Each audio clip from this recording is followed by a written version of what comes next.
Viewers அனைவருக்கும் வணக்கம். இது நம்ம சேனல் க்ரோ எக்ஸ்பர்ட். இந்த வீடியோல என்ன பார்க்க போறோம் அப்படின்னா, மார்க்கெட் தொடர்ந்து கீழ 2 நாளா விழுந்திருக்கு. மார்க்கெட் கீழ விழுந்ததுக்கான ரீசன் அண்ட் பிரெடாமினன்ட்டா 4000 கோடிக்கான மணி வந்து மார்க்கெட்ல இருந்து கம்ப்ளீட்டா வைப் அவுட் ஆயிடுச்சு. இதுக்கு பின்னாடி இருக்கிறது ஒத்தே ஒத்தே பேங்க் ஸ்டாக் தான். அது வேற எந்த ஒரு ஸ்டாக்கும் இல்லை. HDFC bank. ஆல்மோஸ்ட் ரூ. 710 போயிடுச்சு. இருக்கையிலேயே லோ அண்ட் லோவஸ்ட்டா போயிட்டு இருக்கு. அடுத்த ஒரு கேஸ்ல HDFC பேங்க் மாட்டிருச்சு. HDFC பொறுத்தவரைக்கும் நம்மளோட இன்வெஸ்ட்மென்ட் ப்ரெடிக்ஷன் வந்து தப்பா? அப்படிங்கிற ஒரு கேள்விய நோக்கி தான் மார்க்கெட் நகர்ந்துட்டு இருக்கு. ஸோ HDFC பேங்க் கன்சிடர் பண்ணவங்களும், கன்சிடர் பண்ணலாம்னு நினைச்சவங்களுக்கும் ஒரு சின்ன பொறுமையான வேண்டுகோள். அது என்னங்கிறத இந்த வீடியோல டீட்டெயிலா பார்க்கலாம். இதுவரைக்கும் நம்ம சேனல மறக்காம சப்ஸ்கிரைப் பண்ணலனா, சப்ஸ்கிரைப் பண்ணிருங்க. பெல் நோட்டிஃபிகேஷன் பிரஸ் பண்ணிருங்க.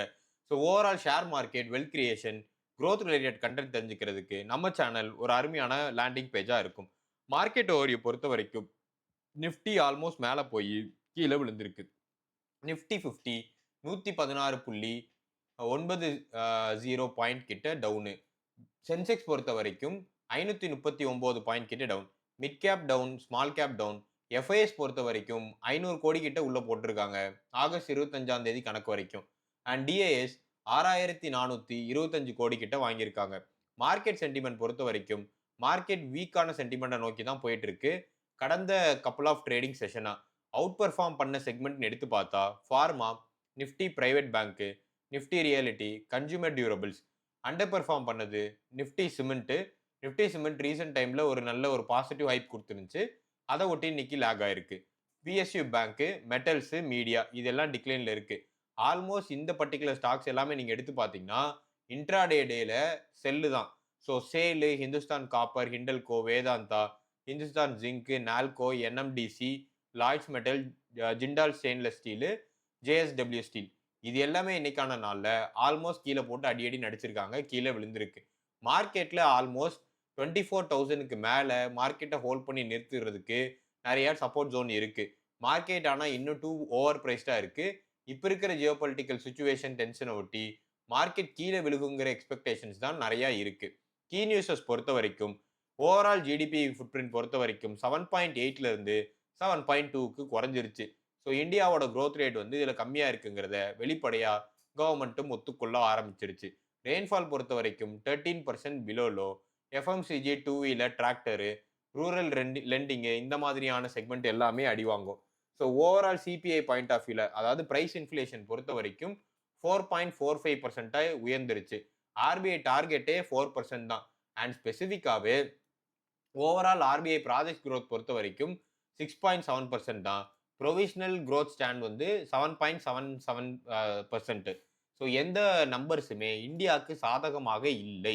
ஸோ ஓவரால் இந்தியாவோட மேனுஃபேக்சரிங் கிரெடிட் ஸ்கோர் பொறுத்த வரைக்கும் 53.9மே சர்வீஸ் பாயிண்ட் ஆஃப் வியூல 53.1 இருக்கு.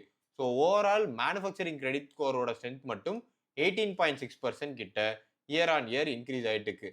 ஸோ புரோக்கரேஜ் பொறுத்த வரைக்கும் சில செலக்டிவ் ஸ்டாக்ஸ் எடுத்துட்டு ஸ்டாகர்ட் அப்ரோச் எடுத்திருக்காங்க. ஏன்னா இந்த மான்சூன் டிலே ஒட்டி. ஸோ ஸ்பெசிஃபிக்கா இது ரிலேட்டடா எஃப்எம்சிஜி செக்மெண்ட் ஆஃப் ஸ்டாக்கு ரொம்பவே பிரிடாமினன்ட்டா பாதிக்கப்படுங்கிற எக்ஸ்பெக்டேஷன்ஸ் இருக்கு. எஃப்எம்சிஜி ஸ்டாக்ல நான் ஒரு 4 ஸ்டாக் எடுத்து டீட்டெயிலா கம்பேரிசன் பண்ணி வச்சிருக்கேன். நாளைக்கு ஈவினிங் உங்களுக்கு அந்த வீடியோ வரும். ஸோ அந்த வீடியோ உங்களுக்கு வேணும். எந்த மாதிரியான போர்ட்ஃபோலியோ டைவர்சிஃபிகேஷன் எஃப்எம்சிஜில பண்ணணும்னா, எஃப்எம்சிஜி அப்படின்னு சொல்லிட்டு கமெண்ட் பண்ணுங்க. இந்தியா கார்ப்பரேட் பொறுத்த வரைக்கும் புதுசா ஒரு ஸ்ட்ராட்டஜி எடுத்துட்டு வந்திருக்காங்க. எய்தர் மெர்ஜ் மூலமாவோ, இல்ல அக்விசிஷன் மூலமாவோ குரோத்த நிர்ணயிக்கிறாங்க அந்தந்த பர்ட்டிகுலர் கம்பெனி. இதுதான் இப்போ ஒரு ரீசென்ட் ட்ரெண்டா போயிட்டு இருக்கு. பேங்கிங் ஃபினான்ஷியல் பொறுத்த வரைக்கும் யுஎஸ் கிளாஸ் ஆக்ஷன் வந்து HDFC பேங்க் மேல வந்திருக்கு. அதனால HDFC பேங்க் 52 வீக் லோ. மறுபடியும் ஒரு செக்யூரிட்டி கிளாஸ் வந்து யுஎஸ்ல ஃபைல் பண்ணப்பட்டு இருக்கு. HDFC பேங்க்ல 2 சீனியர் எக்ஸிகியூட்டிவ்ஸ் மேல. HDFC பேங்க்ல இந்த மாதிரியான விஷயங்கள் அடுத்தடுத்து வந்துட்டே இருக்கு. இது இந்த பேங்கோட ரெப்யூட்டேஷன முற்றிலுமா அஃபெக்ட் பண்றதுக்கான வாய்ப்பும் இருக்கு. இப்போதைக்கு ஒரு பெரிய போர்ஷன் எடுத்து HDFCல போடலாம்னு நினைக்கிறீங்கன்னா, கொஞ்சம் காஷியஸா மூவ் பண்ணுங்க. ஏன்னா ஸ்டாக், பேங்கிங் இது எல்லாமே ஓவரால் பாயிண்ட் ஆஃப் வியூல ஸ்ட்ராங்கா இருக்கு. பட் கவர்னன்ஸ் ரொம்பவே மிஸ் பண்றாங்க HDFC பேங்க்ல. பிரைவேட் பேங்க் பொறுத்த வரைக்கும் இன்னைக்கான நாள்ல இன்கிரீஸ் ஆயிருக்கு. அதுக்கு ஆப்போசிட்டா PSU பேங்க் விழுந்திருக்கு. Kotak Mahindra bank, ICICI bank இது எல்லாமே பாசிட்டிவா க்ரோ ஆயிருக்கு. பட் 2மே காஸ்ட்லி. இப்போதைக்கு இருக்கிற பிரைஸ் பாயிண்ட் வியூல கன்சிடர் பண்ண வேண்டாம். பிருடென்ஷியல்ஸ் பொறுத்த வரைக்கும் 2% ஆஃப் ஐசிஐசிஐ பிருடென்ஷியல் ஏஎம்சில அவங்களோட ஸ்டேக்கை வித்துட்டு வெளியே போறாங்க. எஸ்ஐபி பொறுத்த வரைக்கும் 5 இயருக்கு மேல லாங் டர்மா ஹோல்ட் பண்ற இன்வெஸ்டர்ஸோட ப்ரொஃபைல் 31% கிட்ட இன்க்ரீஸ் ஆயிருக்கு. இது ஓவரால் நான் பாசிட்டிவா பார்க்குறேன். ஏன்னா நிறைய பீப்புளுக்கு growth மைண்ட் செட் இருக்கு. பொறுமையாவும் இருக்கணுங்கிற கான்செப்டும் புரிஞ்சிருக்கு. எஸ்ஐபியில் 5 வருஷத்துக்கு மேல ஹோல்ட் பண்ணியிருக்கவங்களுக்கு என்னுடைய வாழ்த்துக்கள். மார்க்கெட் மேல கீழ போகிறதெல்லாம் நார்மல் தான். End of the day as an இன்வெஸ்டரா பொறுமை மார்க்கெட்ல ரொம்ப ரொம்ப முக்கியம். ப்ரொமோட்டர் பொறுத்த வரைக்கும் ஆல்மோஸ்ட் 7 ட்ரில்லியனுக்கான ஷேர் பாரோயிங்க்கு வந்து புஷ் பண்ணியிருக்காங்கங்கிறது ஒரு நியூஸா வந்திருக்கு. இது ஓவரால் பாயிண்ட் ஆஃப் வியூல கார்ப்பரேட் இந்தியாவோட ஷேர்ஸையே உலுக்கி இருக்குன்னு சொல்லணும். எண்ட் ஆஃப் தி டே அவங்களோட ஷேர்ஸை பிளெச் பண்ணி லோன் எடுக்கிறது வந்து இன்க்ரீஸ் ஆயிருக்கு. ஆல்மோஸ்ட் இது வந்து ப்ரொமோட்டர்ஸ் பண்ற ஒரு டாக்டிக்ஸ் தான். பட் இன்கேஸ் அவங்களால அதை ரீபே பண்ண முடியலனா கம்பெனி கதை என்னங்கிறது பெரிய question mark. Small finance bank பொறுத்த வரைக்கும் 8.5% வந்து எஃப்டிலேயே ரிட்டர்ன்ஸ் கொடுக்கறதாக இருக்கு. அதனால ஸ்மால் ஃபினான்ஸ் பேங்க் பக்கம் எஃப்டி ஹோல்டர்ஸ் வந்து மூவ் ஆயிட்டு இருக்காங்க அமௌண்ட் ரொட்டேஷன் பாயிண்ட் ஆஃப் வியூல.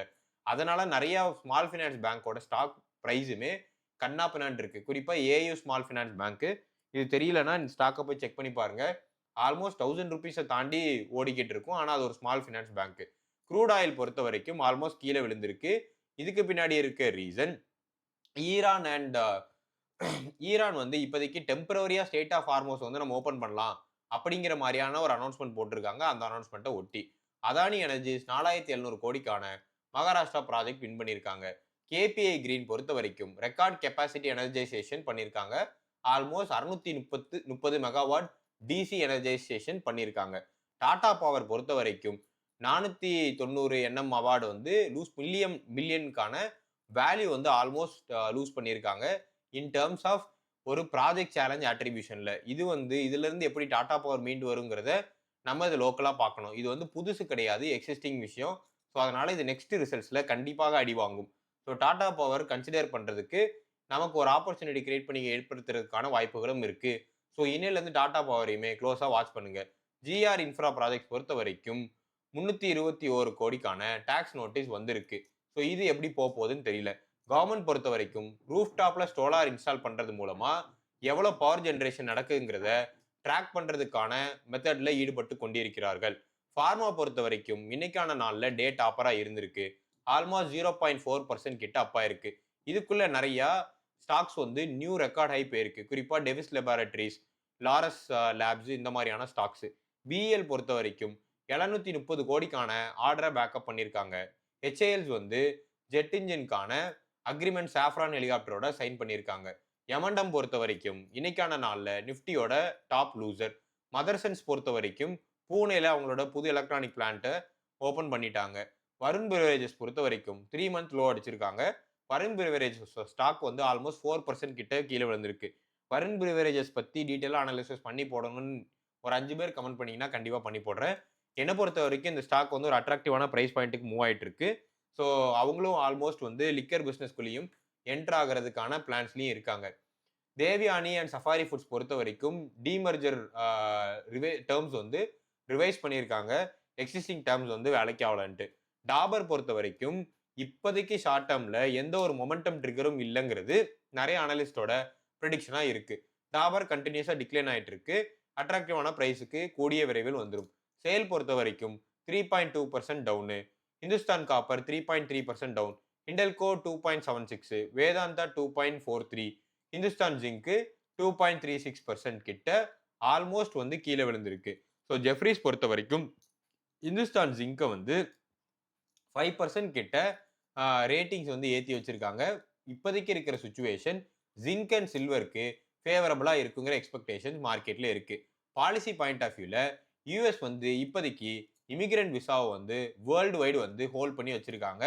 யூஎஸ் பொறுத்த வரைக்கும் இப்ப இருக்கிற பாயிண்ட் ஆஃப் வியூல கண்ணா பின்னான்னு சொல்லிட்டு பாலிசிஸ் எடுத்துட்டு வரான். இது எங்க போய் முடியும்னு தெரியவில்லை. ஓவரால் பாயிண்ட் ஆஃப் வியூல செபி வந்து எஸ்எம்இ ஐபிஓஸோட ரெகுலேட்டரி நார்ம்ஸை இன்னும் கூட ஸ்ட்ரிஞ்சன்ட் பண்றதுக்கான வாய்ப்புகள் இருக்கு. இது மார்க்கெட்ல இன்வெஸ்டர்ஸோட கான்ஃபிடென்ட்டை வந்து இன்னுமே பூஸ்ட் பண்ணி தரும். எஃப்ஐஎஸ் வந்து இப்பதான் கொஞ்சம் பையிங் நோடுக்கு வந்திருக்காங்க இந்தியன் மார்க்கெட்ல. அது இந்தியன் மார்க்கெட்டுக்கு ஒரு அருமையான நியூஸா நான் பாக்குறேன். ஆல்மோஸ்ட் 10,300 கோடிக்கான பிளாக் டீல் வந்து நடந்திருக்கு. நிறைய ப்ரொமோட்டர்ஸும் இன்வெஸ்டர்ஸும் அவங்க ஷேர்ஸை வித்துட்டு வெளியே போறாங்க. குறிப்பா ஆல்பா வேவ் இந்தியா மட்டும் ஆல்மோஸ்ட் 7.8% ஆஃப் தியர் ஏஐ ஃபினான்ஸோட ஷேர்ஸை விற்கிறாங்க. இது 320 கோடி கிட்ட. ப்ரொமோட்டர் இன்டெகிரிட்டி வந்து வரும் காலங்களில் ஷேர்ஸ் பாயிண்ட் ஆஃப் வியூல குறைஞ்சிட்டே வருங்கிற எக்ஸ்பெக்டேஷன்ஸ் நிறைய இருக்கு. ஏன்னா மிந்தி இருந்த ப்ரொமோட்டர்ஸ் மாதிரி இல்லாம நெக்ஸ்ட் ஜெனரேஷன் ப்ரொமோட்டர்ஸ் வந்து காசை போட்டு காசு எடுக்கிறதுல மட்டும்தான் குறியாக இருக்கிறார்கள். எப்படி போய் முடிய போகுது என்று தெரியவில்லை. ஓவரால் இன்னைக்கு கீயா மூவ் ஆன ஸ்டாக்னு பார்த்தீங்கன்னா Bharat electronics, Adani energies, Hindustan aeronautics, Reliance industries.